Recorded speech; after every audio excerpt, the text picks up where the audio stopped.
Greetings from this beautiful holy place of Bethlehem in Palestine. I'm Brother Peter Bray, the Vice Chancellor of Bethlehem University here. But I am from New Zealand and grew up in Waitara in Taranaki and have been in Palestine for 12 years now.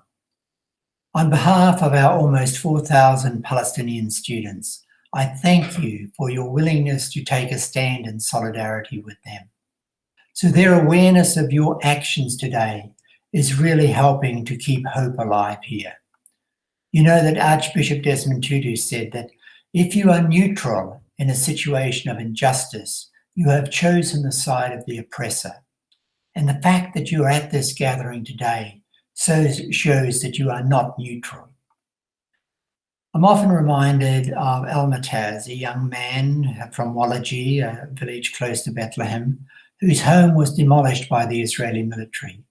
His family and his family friends rebuilt the house, and I was speaking with him shortly after it had been demolished for the second time. And he said, "They've taken my house, they've taken my land, they've taken my freedom, but they cannot take my education." And it's that resilience, determination, courage that I find really inspiring in our students and among the Palestinian people. From Balfour to Trump, Palestine has been denied one dirty deal at a time. From the Nakba back in 1948 through until now, there have been grave injustices against the Palestinians. And people who stand for justice cannot ignore this. I'm not talking about being anti-Israeli or pro-Palestine, but I am talking about being pro-justice. Your willingness to stand in solidarity with the Palestinians is showing you are not neutral, that you are concerned about injustice, and I thank you for that. In line with Nelson Mandela's comments where he said, "We know too well that our freedom is incomplete without the freedom of the Palestinians."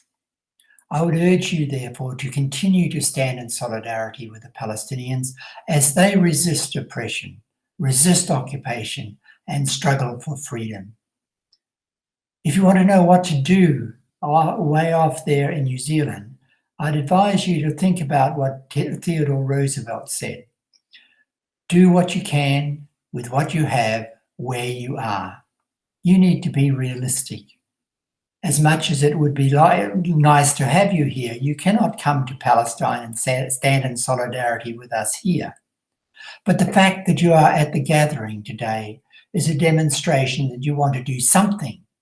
And we should never, never underestimate the value and the power of many ordinary people doing small things. You've recently had elections in New Zealand. This is an important time to make politicians aware of the injustices the Palestinians are suffering. You can put pressure on them to speak in Parliament against the Israeli violations and have an impact on the government's position regarding Israel-Palestinian issues, and end the blind approval of Israelis' actions under the pretext of self-defense. You can also write to the local media, phone in the talkback stations, gather people in your local area and talk to them. In some countries, people take the option of boycotting Israel products or representatives. Others protest public gatherings where Israeli ambassador is speaking, with signs pointing out the injustices that Palestinians are suffering. I'm not going to tell you what you should be doing, but it is possible for concerned people to join together and creatively develop ways to take a stand. I would urge you to do that. We will not be saved alone. We need one another. Thank you for being present today. For me, to make our students aware of that is helping to keep hope alive. Thank you for that. Shukran.